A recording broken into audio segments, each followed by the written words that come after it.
A prosperidade já chegou na sua vida, escreva assim, ó, a prosperidade chegou aqui em casa. Como sair da CLT e começar a empreender? Você que está na CLT tem um seguro chamado INSS. Anota aí, isso nunca será o suficiente. INSS é um seguro que vai fazer você lembrar todos os dias que você está pagando um seguro que nunca será o suficiente. Então faz sentido você mexer com isso? De maneira nenhuma. O INSS é um modelo de pirâmide que não tem novos produtos, não cresce e tem um problema, vai chegar uma hora que vai parar de pagar, não tem como não pagar, aí eles vão tirar de outro lugar, vão travar o sistema justamente por quê? Porque é um sistema que não se sustenta.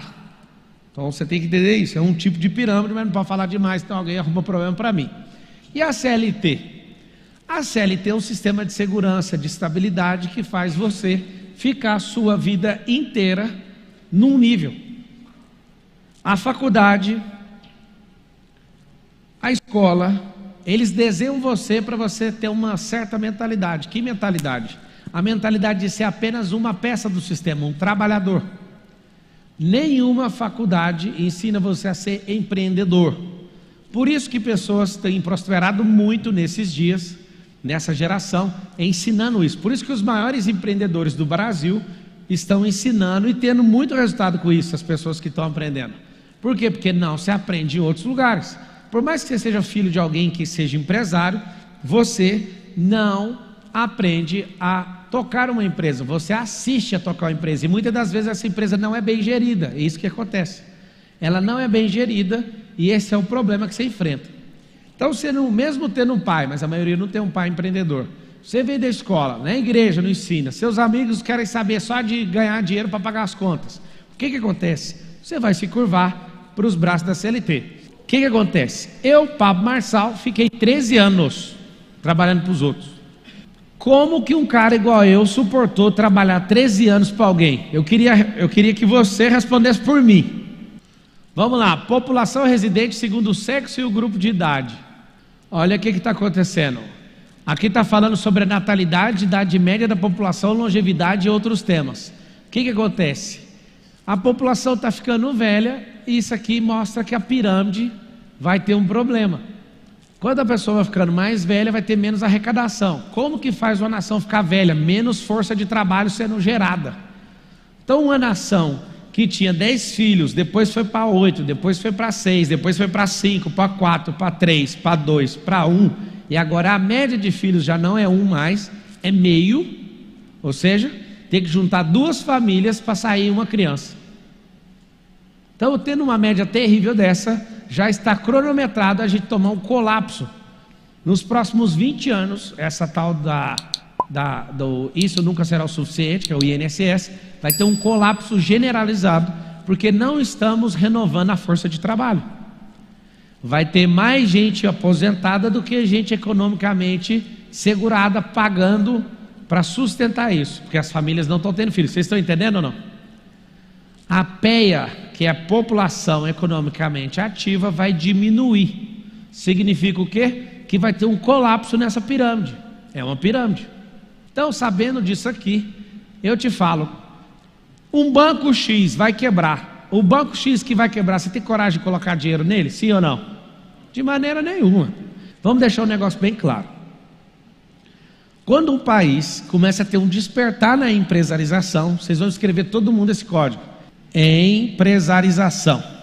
No passado, um pouco distante, quem detinha a informação, por exemplo, era a Igreja Católica. A igreja era o centro de todas as coisas, inclusive refutava a ciência e derrubava a ciência. Caras como Galileu Galilei eram repreendidos pelo conselho da Igreja Católica.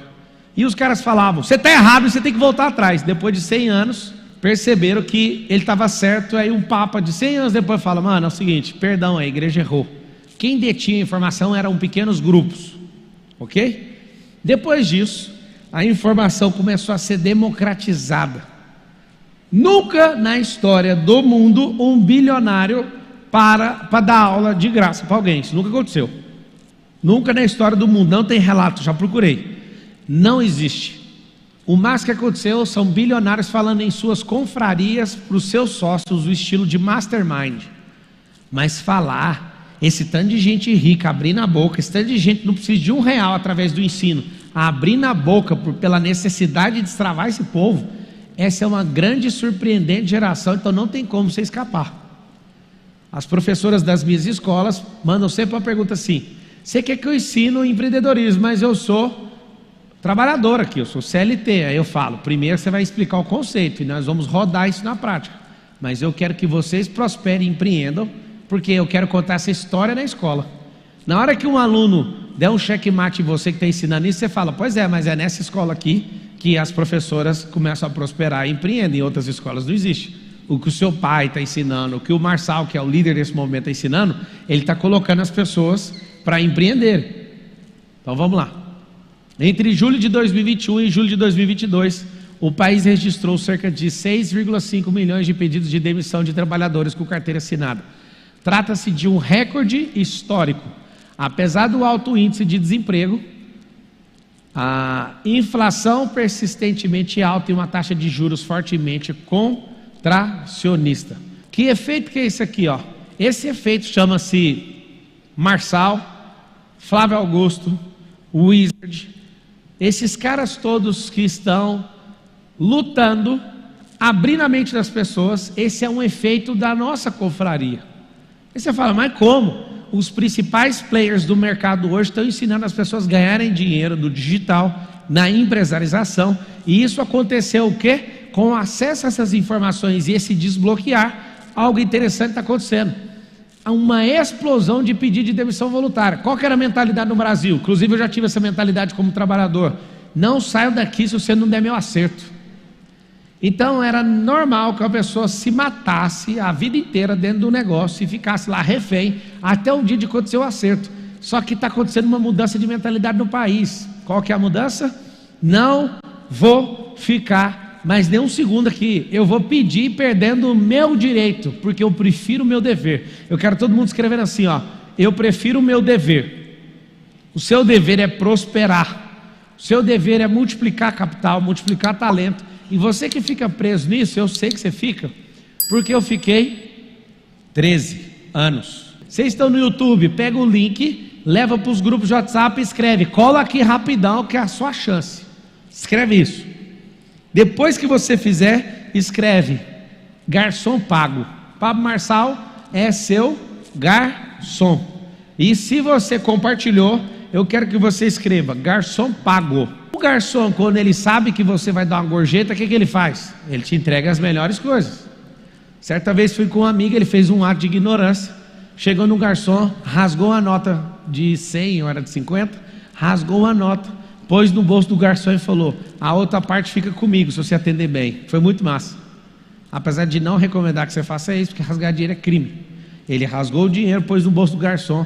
O garçom trouxe tudo que ele precisava e passava primeiro na nossa mesa. E no final ele pega e fala: agora prega com durex, essa nota é sua, merecida. Foi uma época que eu estava na faculdade, em 2005. O que significa isso? Um garçom bem pago trabalha mais feliz. Eu preciso do seu dinheiro? Não. Como é que o garçom aqui trabalha com mais potência? Com o transbordo que você coloca. Se você colocar transbordo ou transbordo, tem dois. Olha só, tem duas coisas. Tem duas coisas na vida. Tem um transbordo, presta atenção nisso aqui, ó. Transbordo e tem um transbordo. O que é o transbordo? O transbordo é quando você vai fazer e você aborta. É como matar um bebê que já está dentro de você. Você está sendo abençoado, isso está mudando a sua mentalidade. Você fala, vou levar para os outros. Aí você comete um transbordo. É tipo aborto. E o transbordo vai matar um monte de bebê. Como assim? Você está sendo tocado. Era só para você deixar o rio subir, o nível subir, e a água cai por cima, aconteceu o transbordo. Só que aí você faz o transbordo, está quase subindo, você vai e fecha e fala, eu não vou abençoar ninguém, ninguém vai ser abençoado por mim. Não vai.